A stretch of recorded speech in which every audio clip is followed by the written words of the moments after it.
होली पर्व एक खुशीर पर्व से मु ए अंचल बुद्धिजीवी और जनसाधारण मान अनुरोध कर रासायनिक द्रव्य प्रस्तुत रंग व्यवहार करंतु नहीं एवं प्राकृतिक रंग यथा फूल और पनीपरिया पत्र तैयारी प्राकृतिक रंग व्यवहार करंतु। मो ना गोलेक चंद्र दास। होली पर्व एक खुशीर पर्व से एक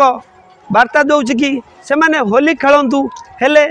किंतु रासायनिक द्रव्य प्रस्तुत जो रंग ताहा व्यवहार करंतु नहीं एवं जो बजार बुलुवा कुकुर पशु पक्षी बा षेंढ एमानकु रंग मारंतु नहीं हाथ तैयारी रंग यथा फूल एवं पनीपरिया पत्रु प्रस्तुत रंग व्यवहार करंतु प्राकृतिक रंग व्यवहार करंतु एवं रासायनिक द्रव्य जो रंग तैयारी होची सेगुड़ा को व्यवहार न करंतु प्राकृतिक रंग व्यवहार करंतु।